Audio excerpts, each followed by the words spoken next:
काम कर रही थी एक लेडीज, और उसने कर दिया ऐसे व्यक्ति को इंतज़ाम कि ये जानने के बाद लोग हो गए परेशान। जो व्यक्ति आपके घर में काम कर रहा था उस पर व्यक्ति को भरोसा हो जाता है, एक परिवार का व्यक्ति उसे सदस्य मानने लगता है।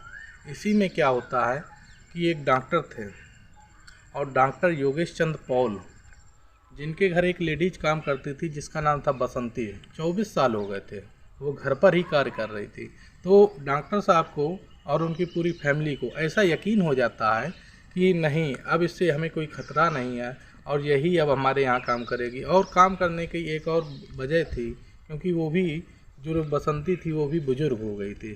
कम से कम उसकी भी उम्र लगभग 60 वर्ष के आसपास हो गई थी। तो डॉक्टर साहब सोच रहे थे अब ये कहाँ जाएगी, जब इसने जवानी में हमारे यहाँ काम किया है तो वृद्ध होने पर कहाँ जाएगी, इसलिए उसको रखे थे। होता क्या है, पर वो ऐसी घटना को अंजाम दे देती है जिसके लिए एक नौकर से व्यक्ति का विश्वास खुलने लगता है। ये पूरी घटना सुनने के लिए यदि चलो कर नमस्कार, मैं अनुराग द्विवेदी। यदि आप हमारे चैनल पर नए हैं तो सब्सक्राइब करें, शेयर करें, लाइक करें, कमेंट करें। ये जो घटना है, ये एक दिल्ली की घटना है। दिल्ली में एक इलाके में डॉक्टर रहते हैं, उनके घर एक लेडीज काम करती है जो काफ़ी बुजुर्ग हो गई थी। कम से कम उसकी उम्र 60 वर्ष के आसपास हो गई थी। होता क्या है, डॉक्टर के यहाँ जो लेडीज काम कर रही थी तो डॉक्टर उसको अपनी फैमिली मान बैठते हैं, पर फैमिली मानने के साथ साथ घर का वो सारा काम जानने लगती है और कहाँ कौन सी चीज़ रखी है ये सब उसको जानकारी हो जाती है। जब जानकारी हो जाती है तो होता क्या कि उसकी नीयत जो होती है वो डगमगा जाती है। इसी को लेकर 10 मई सन 2024 में होता क्या, वो अपने सहेली से और अपने दोस्तों से फेसबुक मैसेंजर के द्वारा बात करती है और वो ये सोचने लगती है कि डॉक्टर साहब की जो संपत्ति है वो क्यों ना अब अपने हाथ कर ली जाए। क्योंकि डॉक्टर साहब जो थे वो बुज़ुर्ग हो गए थे और काफ़ी फ्रैंकली थे, क्योंकि जो गरीब व्यक्ति उनके पास जाता था तो वो कहीं ना कहीं उसको दवा दे देते थे जिसका वो पैसा नहीं लेते थे। कोरोना समय में उन्होंने कई ऐसे व्यक्तियों की जान बचाई जो काफ़ी असहाय थे।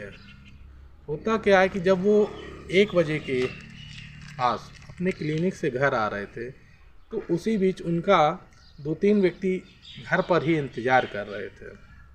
वो व्यक्ति कौन थे? वो व्यक्ति बसंती जो थी, जो उनके यहाँ काम करती थी, उसी के द्वारा बुलाए हुए थे। जैसे डॉक्टर साहब आते हैं तो डॉक्टर साहब को वहाँ पर बांध दिया जाता है कुर्सी में, और बांधने के बाद उसको मारते हैं। मारने के बाद उसका एक पट्टे से गला दबा देते हैं। गला दबाने के बाद जब डॉक्टर साहब की मृत्यु हो जाती है तब वो 4 लाख कैश और कम से कम 15 किलो के आसपास सोना जो था वो सब लेकर वहाँ से चले जाते हैं। अब होता क्या, वहाँ एक पास में एक होटल था, वहीं रुकते हैं। पहले होटल में जाते हैं। अब होटल में जाने के बाद वो जो 4 व्यक्ति थे तो 2 व्यक्ति बाइक से निकल जाते हैं, और जो एक लेडी थी वर्षा, उसका एक फ्रेंड था, वो भी चला जाता है। अब पुलिस को जैसे ये सूचना मिलती है तो पुलिस आती है मौके पर, देखती है कि वहाँ पर कुछ समझ में नहीं आ रहा था।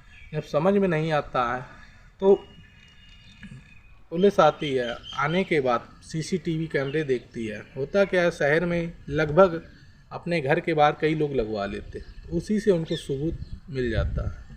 जैसे मिलता है तो देखते हैं कि 2 व्यक्ति जो थे वो बाइक से गए थे और 2 व्यक्ति जो थे वो पैदल गए थे, जिनका पता नहीं लगा था ये कहाँ गए थे। उसी बीच जब ये सब हो जाता है काम, वो हत्या कर देते हैं। हत्या करने के बाद बांध देते हैं। बांधने के बाद चले जब जाते हैं तो पता लगता है, इंक्वायरी जब पुलिस करती है तो स्पष्ट निकल के आता है जो और व्यक्ति थे, आकाश, हिमांशु और वर्षा का एक फ्रेंड था विश्वरूप साईं, इन लोगों को होटल से पकड़ लेती है। पकड़ने के बाद जो 2 व्यक्ति और बचते थे वो पता लगता है कि नेपाल चले गए, जिसके कारण अभी नहीं पकड़ पाए हैं। और ऐसे में ये सब विश्वास करने की बात थी जब फेसबुक मैसेंजर से पहले ये अपना एक गिरोह बना लेते हैं, और गिरोह बनाने के बाद बसंती ही इसका पूरा मुखिया बन जाती है। मुखिया बनने के बाद पूरे घटना को अंजाम देती है, और जब ऐसे अंजाम देती है, सीसीटीवी में देखा गया, तब पता लगा है कि जो ये पीछे का गेट है ये किसी ने खोला है, तब व्यक्ति अंदर आया है। यही सब होता है।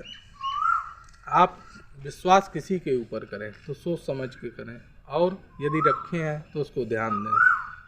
और इस घटना को सुनाने का उद्देश्य किसी को परेशान या किसी को कष्ट देने का नहीं है, सिर्फ ये है कि घर में अपने काम वाला व्यक्ति कोई रखें तो जागरूक हों, उसकी जानकारी कर लें, और अपनी जो तिजोरी है जहाँ अपना सामान रखते हैं वह उसे पता ना लगने दें, क्योंकि किसी की कभी भी नीयत गड़बड़ा सकती है। इसलिए ये ध्यान रखें। और इन सब के ऊपर कार्रवाई हो रही है और जेल पहुंच गए हैं। 2 व्यक्ति जो बचे हैं उसमें भी पुलिस अभी लगी है, गिरफ्तार करेगी। यदि आपको वीडियो अच्छा लगा हो तो शेयर करें। धन्यवाद। जय हिंद।